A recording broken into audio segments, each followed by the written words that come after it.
ہر حال میں ہم، اور اس کی جیتی جاگتی مثال حضرت سمیہ کا وہ واقعہ جب ان کے دونوں پیر باندھ دیے گئے اور دونوں ہاتھ باندھ دیے گئے اور سمیہ سے کہا گیا، ایک نیزہ لایا گیا اور کہا سمیہ دیکھ، محمد کے رب کو چھوڑ دے، جن کو تو پہلے مانتی تھی انہی کو اپنا معبود مان لے۔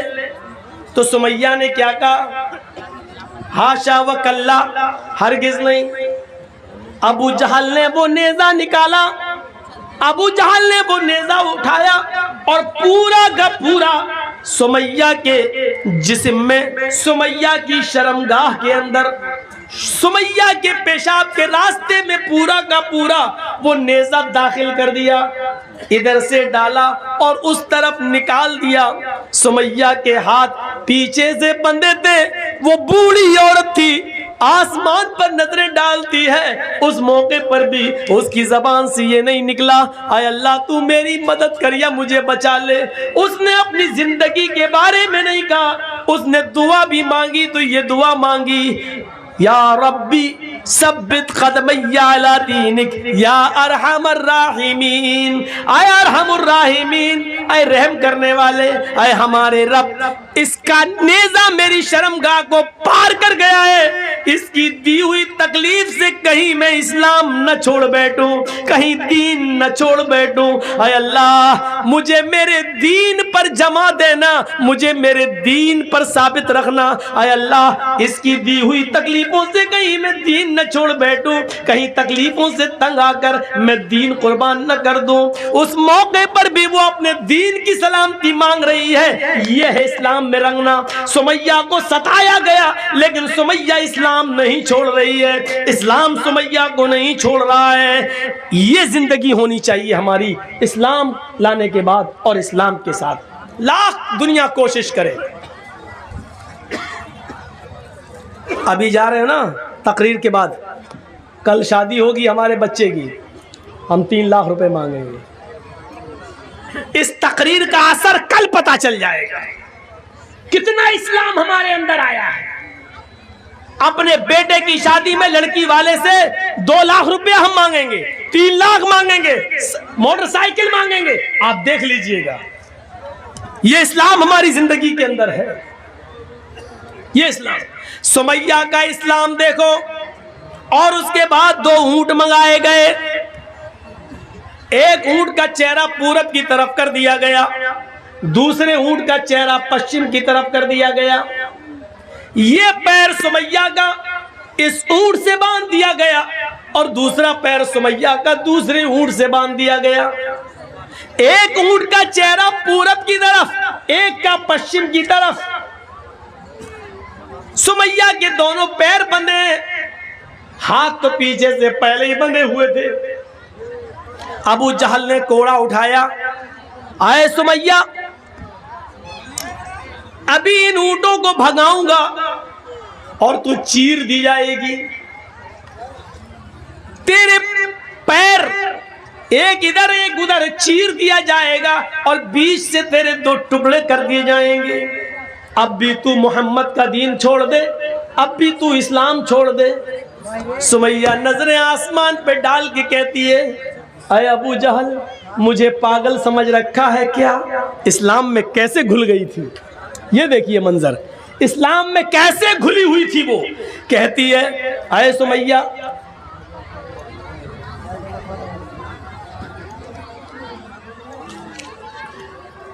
سمیہ کا حال دیکھیے آپ، کیسے گھلی ہوئی تھی وہ اسلام کے اندر، کیسے، کتنی اسلام کے اندر، اسلام اس کے گھر، اس کے دل میں گھر کر گیا تھا۔ سمیہ کیا کہتی ہے، اے ابو جہل وہ دیکھ۔ ابو جہل نے کہا کیا؟ کہا تجھے نہیں دکھ رہا ہے؟ کہا نہیں۔ ارے وہ جنت ہے، جنت۔ اے ابو جہل کیا جنت دیکھ کر بھی کوئی پلٹ سکتا ہے؟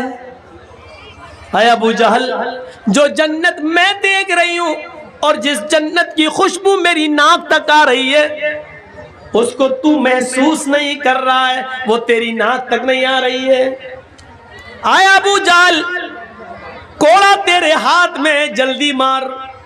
ابو جہل کہتا ہے سمیہ تجھے اپنی موت کا ڈر نہیں ہے؟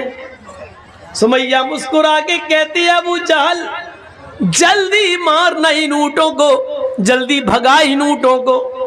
جتنی دیر تو ان اونٹوں کو بھگانے میں لگا رہا ہے, قسم ہے کعبے کے رب کی, اتنی دیر مجھے جنت میں جانے میں لگ رہی ہے. اس منظر کو دیکھ کر آپ کیا کہیں گے میرے بھائیوں؟ وہ کیسے اسلام کے اندر رچ گئی تھی, بس گئی تھی, کیسے, کیا چیز تھی اس کے اندر جو اسلام اس کے اندر گھر کر گیا تھا. اس تکلیف کو دیکھ کر بھی وہ پلٹی نہیں, گھومی نہیں, اور ابو جہل نے غصے میں اونٹوں کو بھگا دیا. ابن سعد کے الفاظ ہیں طبقات کے اندر کہ سمیہ کے بیچ سے دو ٹکڑے ہو گئے, سر بچ گیا, یہاں سے ایک جسم کا حصہ الگ ہو گیا اور ایک حصہ سر کے ساتھ بچ گیا. لیکن مرتے وقت سمیہ کے چہرے پہ مسکراہٹ باقی تھی. ابو جہل نے پتھر اٹھا کر اپنے سر پہ مارنا شروع کر دیا. لوگوں نے کہا یہ کیا کر رہے ہو, پاگل ہو گئے ہو؟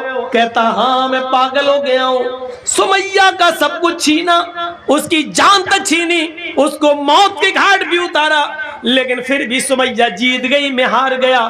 مرتے وقت بھی مسکرا رہی ہے, دیکھو مجھے چڑھا رہی ہے. مرتے وقت بھی وہ بالکل بس مردہ نہیں ہوئی, مرتے وقت بھی ہنستے ہوئے مری. اس نے تو مجھے للکار دیا ہے, اپنی جان ہنستے ہوئے دے دی ہے. دنیا کیا کہے گی آنے والے دنوں میں نے ظلم بھی کیا تو ایک بوڑھی عورت کے اوپر ظلم کیا. میں نے جس بوڑھی عورت پہ ظلم کیا ابو جہل اس کی ہنسی اور اس کی مسکراہٹ بھی نہیں چھین سکا. میرے پیارے ساتھیوں, یہ ایمان تھا جو سمیہ کے اندر, یہ اسلام تھا جو سمیہ کے اندر گھل گیا تھا. ایک آج ہمارا اسلام ہے جو جلسوں کے بعد ابھی پتا چل جائے گا, یہاں سے نکلیں گے اور جائیں گے اسی وقت ہمیں پتا چل جائے گا کہ ہمارا اسلام کیا ہے. میرے پیارے ساتھیوں, ادخلوا فی السلم کافہ, جب اسلام کے اندر داخل ہوئے ہی ہو تو پورے کے پورے داخل ہو جاؤ. قرآن کہتا ہے یا ایھا الذین آمنوا لا تلھکم اموالکم ولا اولادکم عن ذکر اللہ ومن یفعل ذلک فاولئک ھم الخاسرون. ایمانو والو, تمہیں تمہارے مال اور تمہیں تمہاری اولادیں کہیں اللہ کے ذکر سے غافل نہ کر دے. جو ایسا کرے گا وہ بہت بڑا نقصان اٹھائے گا. وَأَنفِقُوا مِمَّا رَزَقْنَاكُم مِّن قَبْلِ أَن يَأْتِيَ أَحَدَكُمُ الْمَوْتُ فَيَقُولَ رَبِّ لَوْلَا أَخَّرْتَنِي إِلَىٰ أَجَلٍ قَرِيبٍ فَأَصَّدَّقَ وَأَكُن مِّنَ الصَّالِحِينَ. موت کے وقت آدمی کی جو تمنا ہوتی ہے, موت کے وقت آدمی کی جو خواہش ہوتی ہے, وہ قرآن پیش کر رہا ہے. کیا کہے گا؟ اللہ کہتا ہے اس موت کے آنے سے پہلے اللہ کے راہ میں خرچ کر دو. وَأَنفِقُوا مِمَّا رَزَقْنَاكُمْ, اللہ نے, ہم نے تمہیں جو رزق دیا ہے اس میں سے خرچ کرو.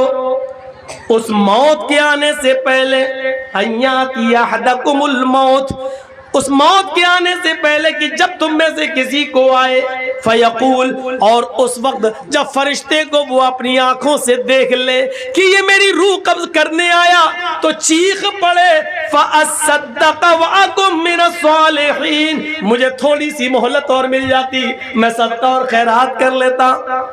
لولا اخرتنی الی اجل قریب, مجھے تھوڑی سی مہلت مل جائے, 1 گھنٹے کا ٹائم دے دے اے ملک الموت, 1 گھنٹے کا ٹائم دے دے. میں ICICI بینک تک جاؤں گا, میں اسٹیٹ بینک تک جاؤں گا, میرے پاس 1 کروڑ روپیہ رکھا ہے, 50 لاکھ اپنی اولاد کو دیتا ہوں, 50 لاکھ اللہ کی راہ میں خرچ کر دیتا ہوں. مجھے 1 دن کی مہلت دے دے, زمین کے فلاں فلاں کونے میں ہمارا مال گڑا ہے, اس کو نکال کر ہم راہ خدا میں ہم خرچ کر دیتے ہیں. تھوڑی سی مہلت دے دے. فَأَصَّدَّقَ, صدقہ کرنے کا ٹائم دے دے, خیرات کرنے کا ٹائم دے دے, مدرسوں میں زکات دینے کا ٹائم دے دے. 1 دن کی مہلت دے دے, 2 دن کی مہلت دے دے. تاکہ میں صدقہ و خیرات کر لوں، مرتے وقت آخری وقت میں نیک لوگوں میں ہو جاؤں۔ آواز آئے گی نہیں نہیں، ہرگز مہلت نہیں دی جائے گی۔ وَلَن يُؤَخِّرَ اللَّهُ نَفْسًا إِذَا جَاءَ أَجَلُهَا، جب کسی کی موت کا وقت آ جاتا ہے، جب کسی کا فکس ٹائم آ جاتا ہے تو اب اس کو مہلت نہیں دی جاتی ہے، ہرگز نہیں۔ اللہ لالچی نہیں ہے، اب 50 لاکھ کے لیے 1 کروڑ کے لیے تجھے 1 دن کی مہلت دے دے گا، نہیں نہیں، اب تیری موت کا وقت آ چکا ہے، اب تجھے مہلت نہیں دی جائے گی، بالکل نہیں۔ میرے پیارے ساتھیوں، مہلت مل چکی ہے اور ابھی مل رہی ہے، کوئی بھروسہ نہیں ہے موت کا، اس سے پہلے خرچ کر لو، صدقہ دے دو، خیرات کر لو، جو چیز تمہیں کرنا کر لو، ابھی جو تم دے دو گے وہی تمہارا ہے، جو خرچ کر لیا وہی آپ کا ہے، جو آپ کے پاس ہے وہ آپ کا نہیں ہے، جو آپ کے پاس ہے وہ آپ کا نہیں ہے، جو خرچ کر چکے ہو اللہ کی راہ میں وہ آپ کا ہے، کیونکہ وہ ایک جگہ جمع ہو چکا ہے۔ فرمایا جناب محمد رسول اللہ صلی اللہ علیہ وسلم نے، بادروا بالاعمال سبعا هل تنتظرون الا فقرا منسیا او غنى مدغیا او مرضا مفسدا او حرما مفندا او موتا مجہزا۔ 7 چیزوں کے آنے سے پہلے نیک اعمال میں جلدی کرو، 7 چیزوں کے ظاہر ہونے سے پہلے نیک اعمال میں جلدی کرو۔ اگر تم غریب ہو تو امیر بننے سے پہلے نیک اعمال کرو۔ هل تنتظرون الا فقرا منسیا، کیا تم اگر تم امیر ہو، اگر تم دولت مند ہو تو ایسی فقیری کا انتظار مت کرو جو تمہیں الا فقرا منسیا، هل تنتظرون الا فقرا منسیا، کیا تم ایسی فقیری کا انتظار کر رہے ہو جو تمہیں سب کچھ بھلا دے؟ پیسہ ہے، دولت ہے، ابھی آپ سردیوں میں گرم کپڑے لے سکتے ہو، گیزر لا سکتے ہو، گرم پانی سے نہا سکتے ہو، گرم کپڑے لا کر فجر میں جا سکتے ہو، ابھی پیسہ تمہارے پاس، کیا تم غریبی کا انتظار کر رہے ہو؟ جب سب چھن جائے گا تب جاؤ گے نیک عمل کرنے، جب کچھ نہیں رہے گا تب جاؤ گے؟ تو غریب ہونے سے پہلے نیک اعمال کر لو۔ او غنن مدغیا، اگر فقیر ہو تو ٹائم ہی ٹائم ہے تمہارے پاس، وقت ہی وقت ہے، نیک اعمال کر لو۔ کیا امیر ہو جاؤ گے تب نیک اعمال کرو گے؟ ایسے امیر جو تمہیں سرکش بنا دے۔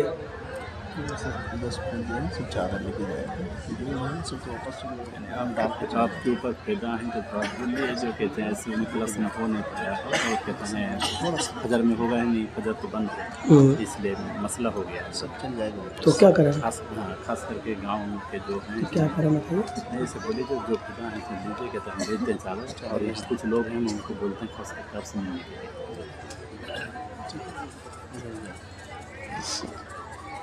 تو ان 7 چیزوں کے آنے سے پہلے ہمیں اور آپ کو نیک عمل کرنا ہے۔ اگر امیر ہو تو غریبی سے پہلے، غریب ہو تو امیری سے پہلے۔ جب غریب آدمی امیر بنتا ہے نا تو ایک دم سرکش ہو جاتا ہے، وہ سوچتا ہم نے اپنے ہنر سے کمایا، تو ایسی سرکشی کا انتظار، ایسی امیری کا انتظار مت کرو۔ او مرضن مفسدہ، تندرست ہو، صحت مند ہو تو مریض سے پہلے، بیماری سے پہلے نیک عمل کر لو۔ اچھے خاصے ہو، نماز نہیں پڑھ رہے ہو، جب ایکسیڈنٹ ہو جائے گا، ٹانگ ٹوٹ جائے گی، تب جاؤ گے نماز پڑھنے۔ او حرمن مفندا، جوان ہو عبادت کر لو۔ کیا ایسے بڑھاپے کا انتظار کر رہے ہو جو تمہاری عقل خراب کر دے؟ جوانی میں نماز نہیں پڑھی، اب عقل خراب ہو گئی، اب جا رہے ہو نماز پڑھنے، پتہ ہی نہیں وضو میں 3 بار دھو رہے ہو کہ 5 بار دھو رہے ہو، سجدے 2 کر رہے ہو کہ 8 کر رہے ہو، عقل خراب ہو، اب جاؤ گے عبادت کرنے۔ او موتن مجھزا، یا اچانک آ جانے والی موت سے پہلے نیک عمل کر لو۔ زندہ ہو تو عمل کرو، کیا موت کا انتظار کر رہے ہو؟